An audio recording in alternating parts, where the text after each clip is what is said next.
आज की कथा में हम सभी जानेंगे कि किस श्राप के कारण स्त्री समय से पहले ही विधवा हो जाती है और ऐसे कौन से कार्य हैं जो एक पतिव्रता स्त्री को अपने जीवन में कभी नहीं करने चाहिए, जिसकी कारणवश स्त्रियां समय से पूर्व ही विधवा हो जाती हैं।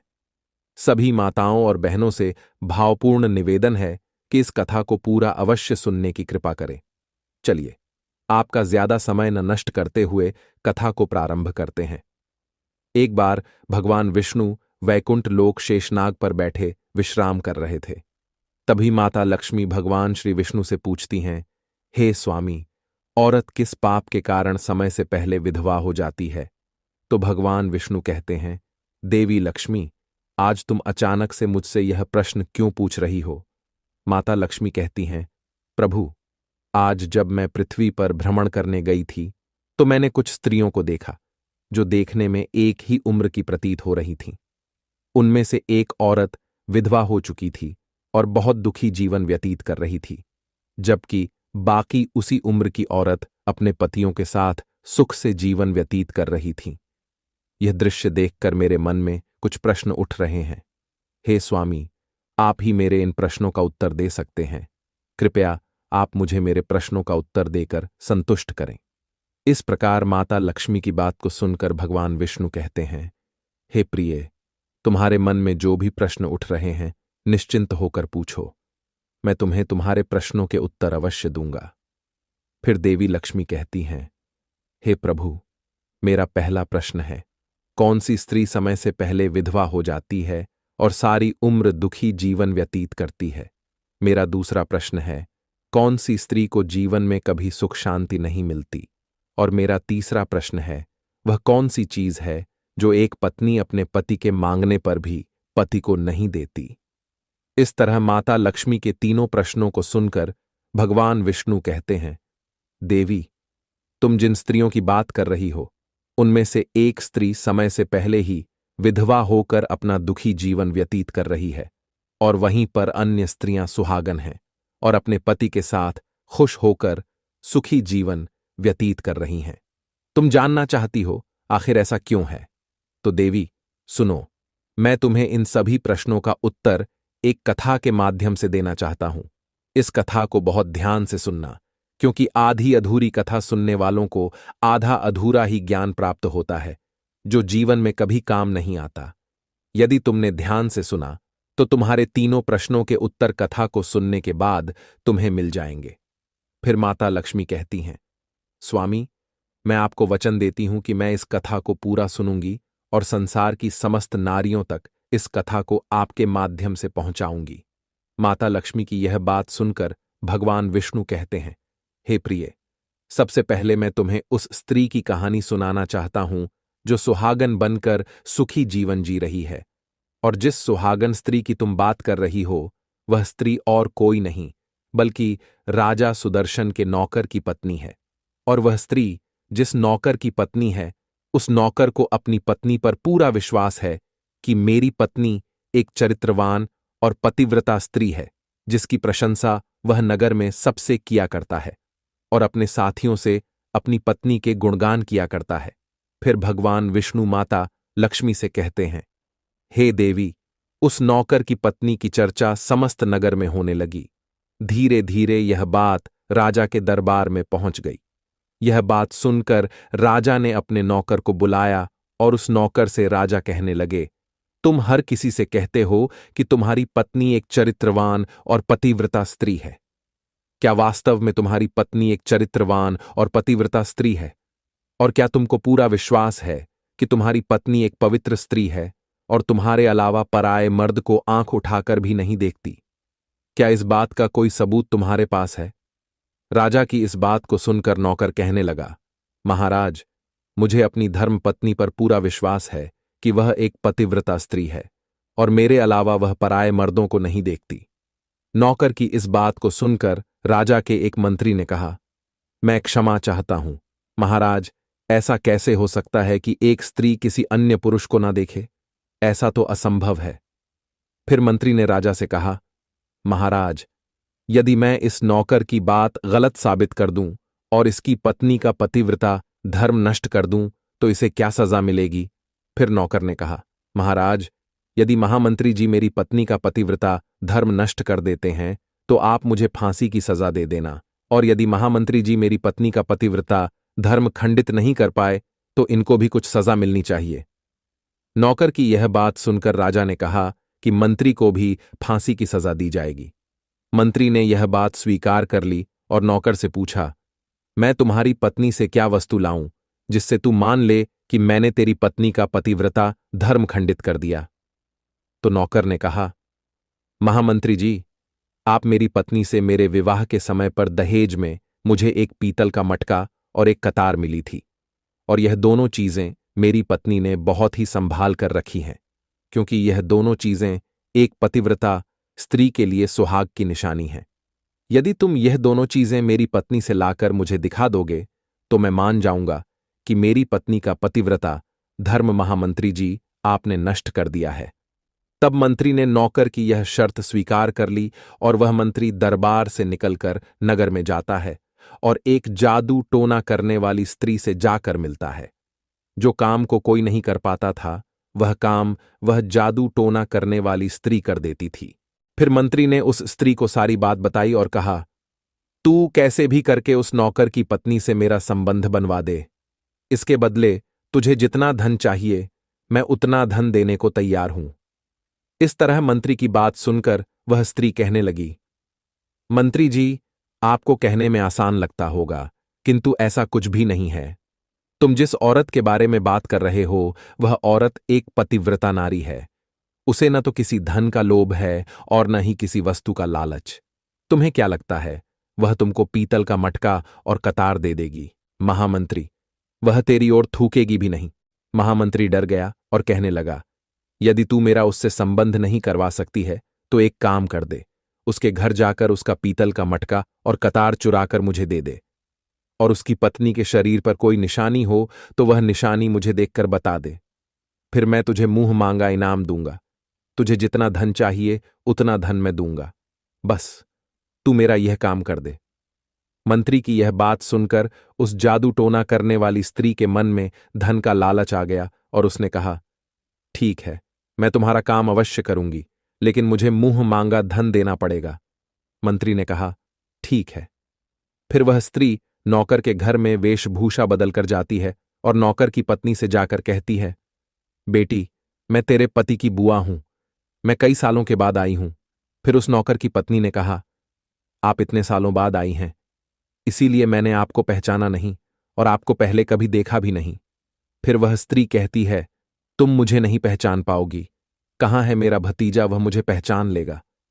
फिर नौकर की पत्नी कहती है, मेरे पति को कुछ दिनों बाद ही आएंगे, तब तक आप यहां रह सकती हैं।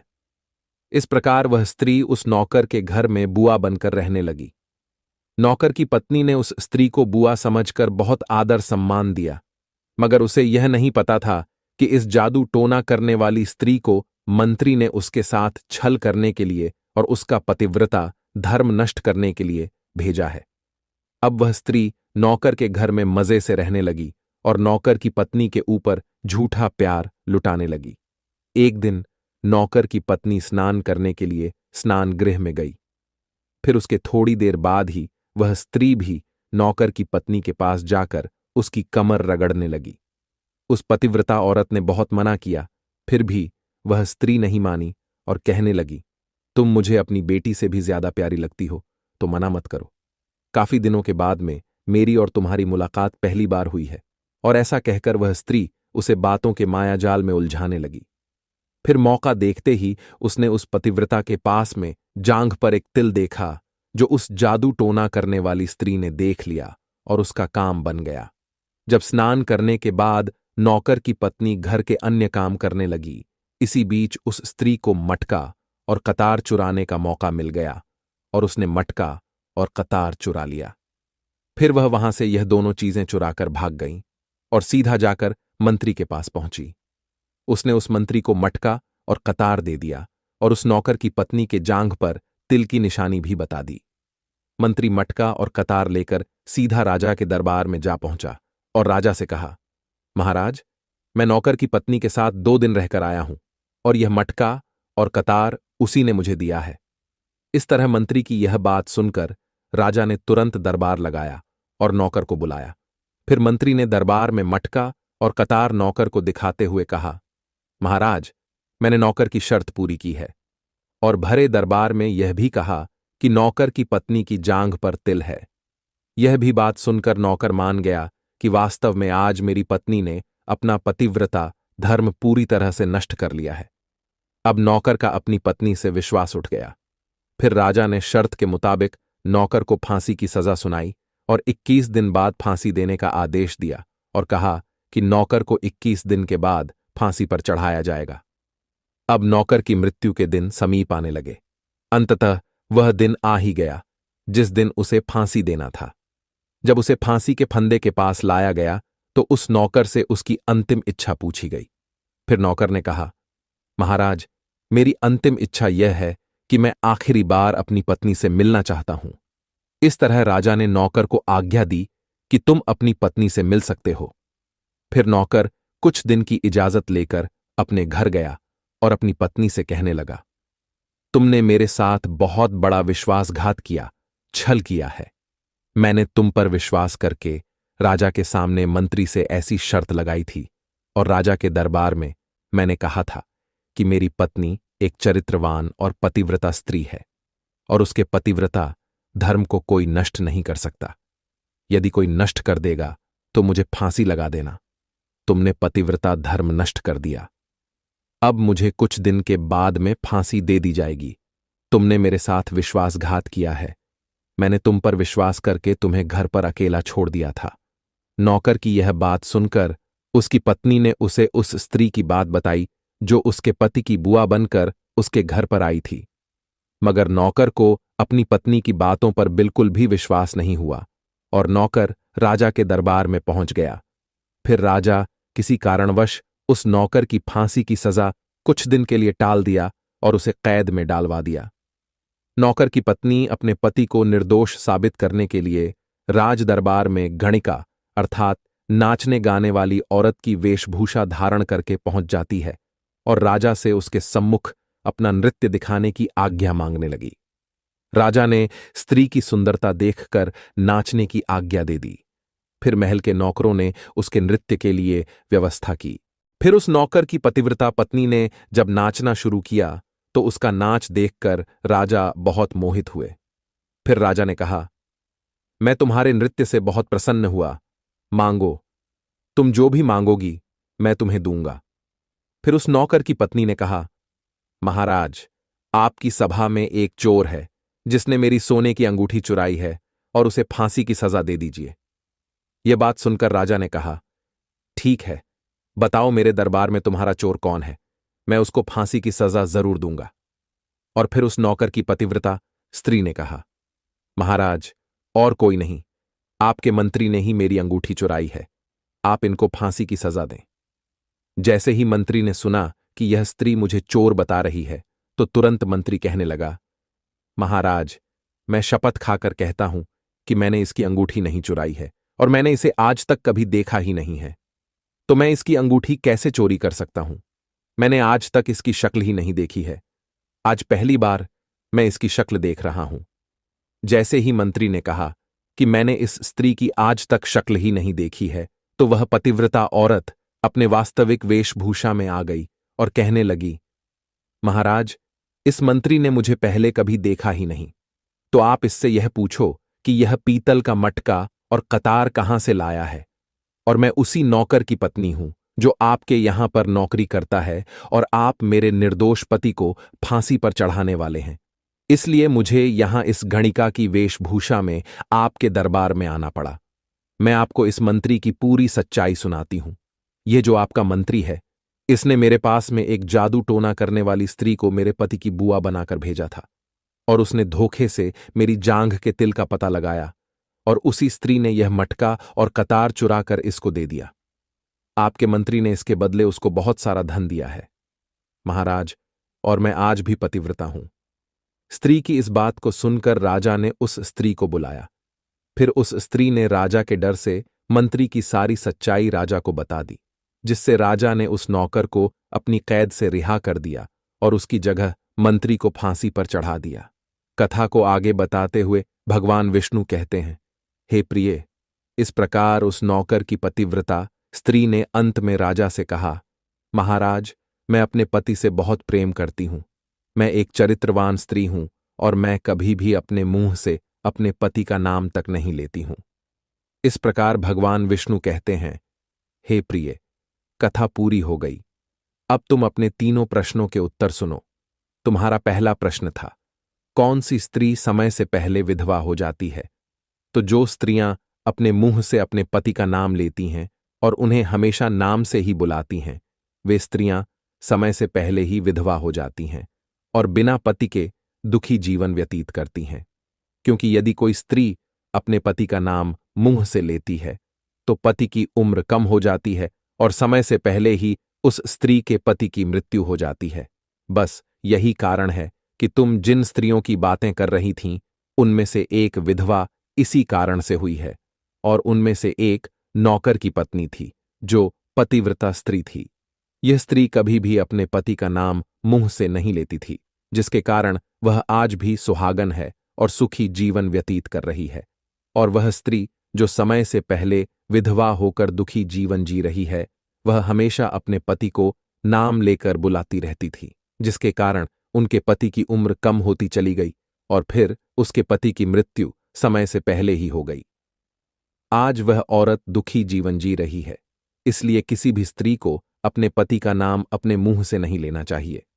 तुम्हारा दूसरा प्रश्न था, कौन सी स्त्री को जीवन में कभी सुख नहीं मिलता है और वह पति के होते हुए भी सदा दुखी जीवन जीती है? तो समझ लो, जो स्त्रियां अपने पति की बिना अनुमति लिए कहीं भी चल देती हैं, वे कभी सुखी जीवन नहीं जी पाती हैं। ऐसी स्त्रियां जीवन भर दुखी ही रहती हैं और उन्हें पति का प्रेम कभी नहीं मिलता। फिर भगवान विष्णु माता लक्ष्मी से कहते हैं, तुम्हारा तीसरा प्रश्न था कि ऐसी कौन सी चीज है जो एक पत्नी अपने पति को मांगने पर भी नहीं देती है? तो समझ लो, वह चीज गाली है जो एक संस्कारी और चरित्रवान स्त्री कभी भी अपने पति को नहीं देती।